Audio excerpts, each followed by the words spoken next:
Hi, I'm Colette here with Witch Ways today, and I'm here to do a dark moon reading for this month as we move out of the depths of winter and start to shift closer to that March equinox springtime energy. And with everything going on in the world that is, it seemed like a good time to just pause and sit in the dark for this last dark moon of deep winter and assess and see what we need to take stock of before we start moving into the time of spring. I do various spreads, and today I'm doing a variation on my basic 5-card spread. Here's my basic 5-card spread. The center line is the story or progression of the reading. The card above is what deity wants you to know, and the card below is what the reading is not about, what to steer away from, what not to focus on. For today's reading, to add a little bit more depth, I added 2 more helper cards. And so today I changed the orientation of this reading to be that those 3 cards in the middle are the middle world or the human storyline. The one below, directly, the Sea of Mist, is still what it's not about. And the Island of the Hermit up above is also still what deity wants you to know. And the garlic card I've added is the perspective of the underworld. What do we stand on? What are our foundations? What seeds do we need to plant? What is below that we need to acknowledge and look at? And then the card chamomile is the card that represents the overworld, the perspective, the overview, what's going on there from that point of view. I'm using a couple of different oracle decks, and I'll put the names of them below, although I think one of them, the Celtic Book of the Dead, which is the main one that I use, is not published anymore and is not available, although you can occasionally find it on eBay. And I'll put the herb deck and the animal deck that I use for these kinds of readings also in the description so that you have the name of them and can search for them. Let's start with the foundation. The position of what does the energy of the underworld offer to us at this dark moon. And the card that is in that position is garlic. And this is wild garlic or ransoms. And what garlic offers to us in the underworld perspective is the ability to tonify and strengthen ourselves. And so what that means to me is an invitation to assess what we stand for, what we stand on, and to bring in influences into our life that support us in becoming stronger and better so that we can do the work in the world that is going to be needed over the next month. And for some people, maybe what's needed is just a little boost or a little strength. I always recommend personally listening to a variety of things that tell deep truth, deep unvarnished truth, and also things that are just nurturing and supportive and help you pay attention to yourself and do good self-care in these times of stress when we're facing so much in the world right now. And another card that's at the bottom there is this card, the Sea of Mist. And that's from the Celtic Book of the Dead. And what that card is saying to us is it's in the position of what the reading is not about.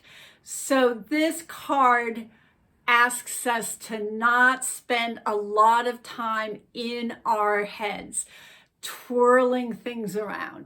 It asks us to really be centered in our bodies, focused on what we need to do, focused on being strong, focused on supporting and helping others in our community, whether it's our personal community or the world, and focusing on that as opposed to focusing on all the ideas circulating in your head. In some ways, when that card shows up in that position of what it's not about, I like to think of it as like, yeah, it's not a time to think. It's a time to act. It's a time to act from our bodies and our hearts and our spirit. So let's go to that middle row of the middle world, or the human realm, and the way we present in life. And let's start with the first card. This is the apple. And that card is about truth and truth telling. And that position is about what would be ideal at this time to bring into the next month. So the apple is the gift of the tongue that cannot lie, which is a reference to the old Thomas the Rhymer story, which is not just about telling the truth and being honest and having integrity, but it is also about intuition and vision.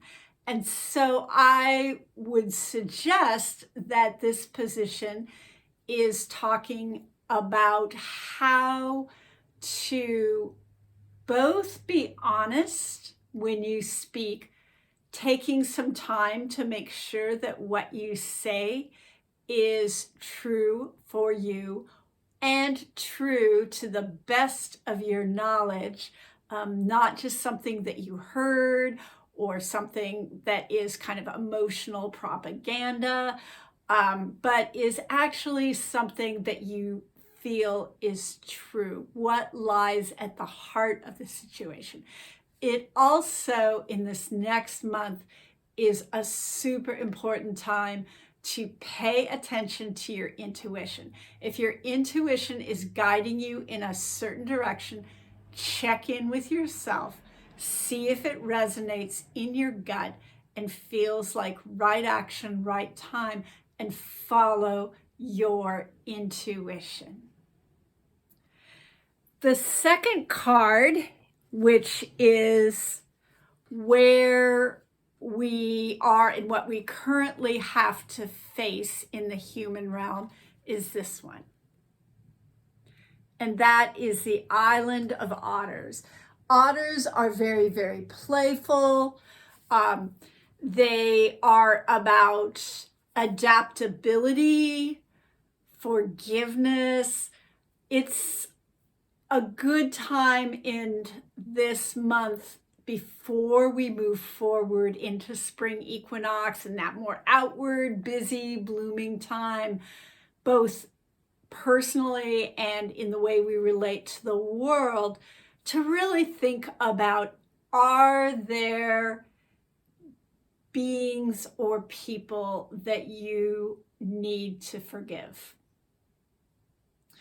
And you know, on some level, I feel like the word forgiveness is a little not quite accurate, because sometimes we can't, forgiveness can be seen at first by many people as permission, or that it's okay that something happened, when clearly it was not. It's not about saying, oh yeah, that was okay. For me, it's just about acceptance, accepting that a thing happened, and that trying to trust that the person who you perceive did you wrong might actually have been doing the best that they possibly could.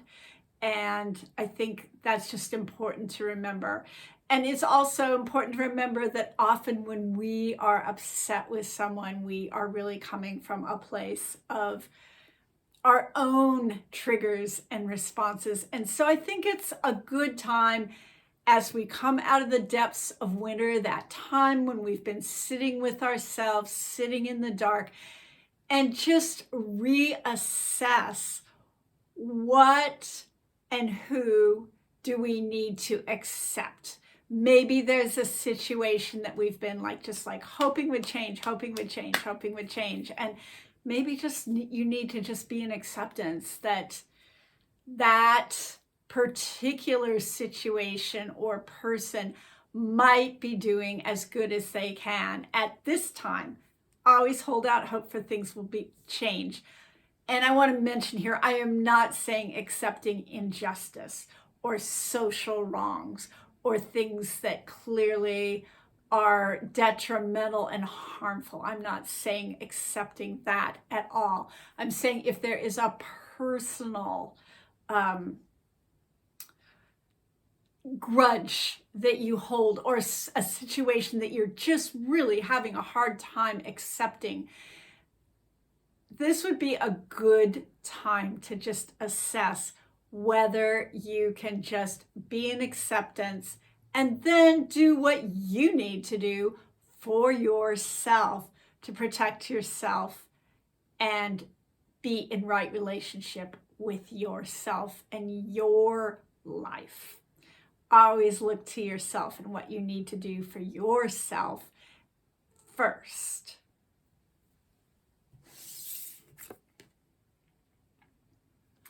The third card in the human realm is this one, the Island of Invisible Riders. And this is one of the first cards in the Celtic book of the deck. And the position is about what we are moving towards. And I think that right now this really reflects back to that first apple card about trusting your intuition. This card is about starting to understand that in the human world, there are bigger forces at play. A lot of times I feel like we're really hard on ourselves about how we're doing or how far we're progressing, this card reminds us to really understand that there are larger cultural forces at play, systemic injustices, and things that actually can affect what we can accomplish and do in our lives.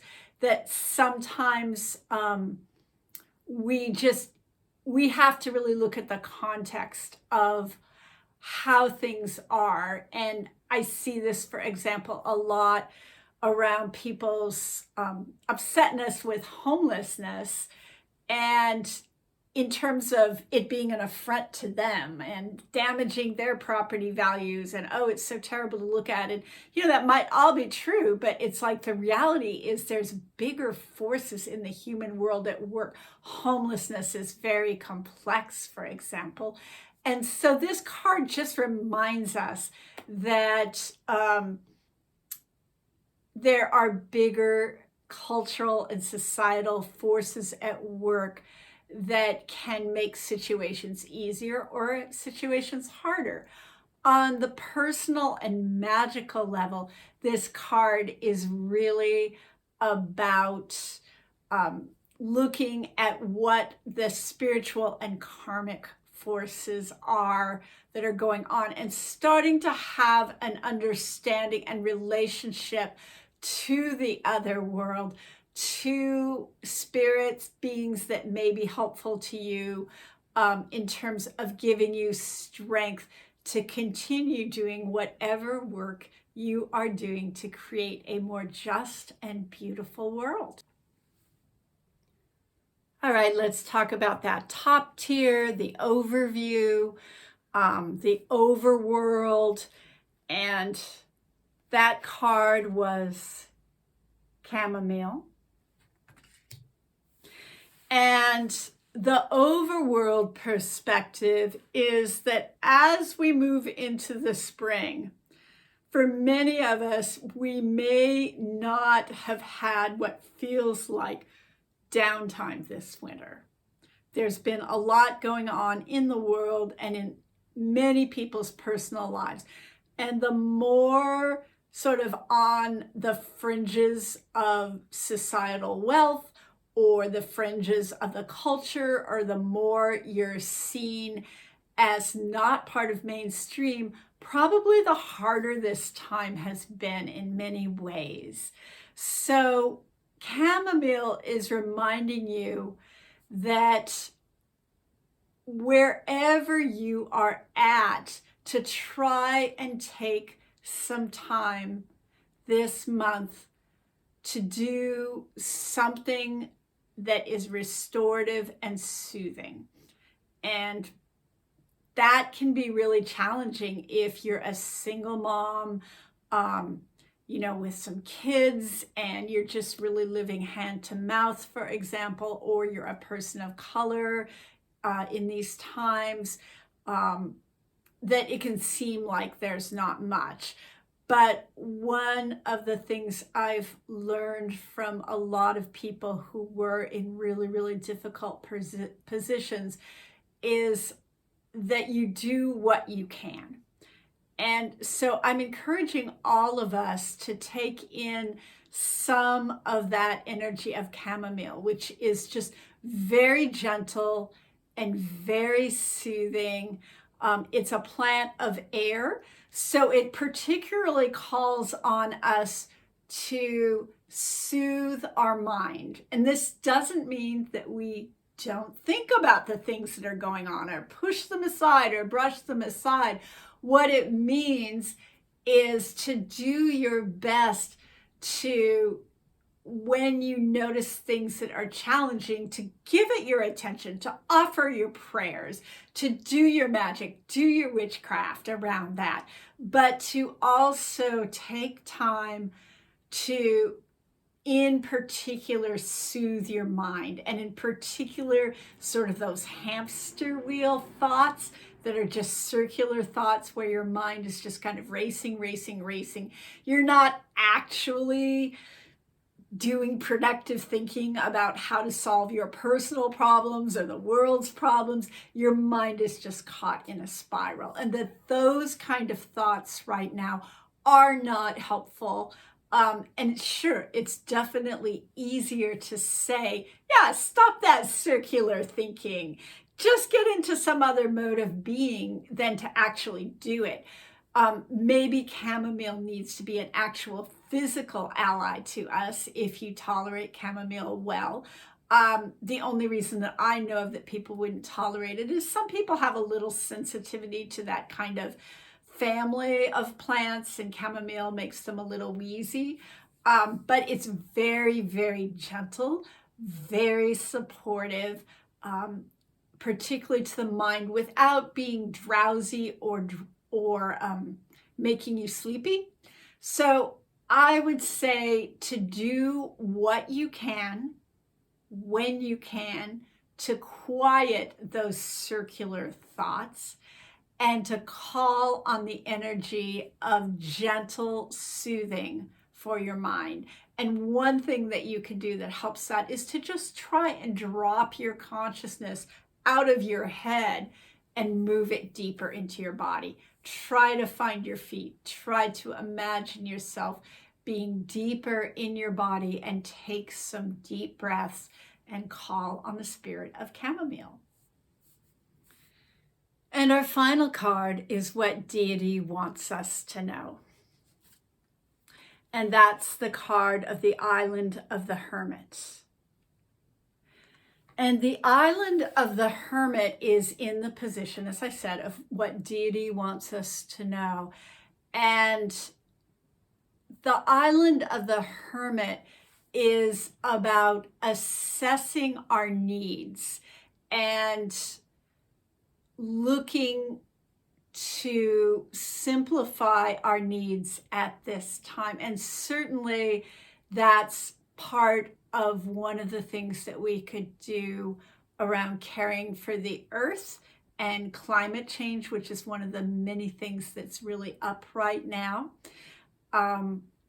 But the Island of the Hermit really focuses on someone who has chosen to live a voluntarily simple life and to, in particular, balance both their spiritual life and the information they take in from the spirit realm, and also to pay attention to their earthly physical needs and taking in that kind of support and taking care of themselves in that way as well. So the hermit is about using both physical needs and spiritual needs to nourish your soul. It's about really honing in on what truly your soul needs. Not what we think we need, not all the pretty shiny things. Pretty shiny things are fun. You should have some of those in your life, but what does the soul need in this moment? What is your soul asking for? What are your deep needs?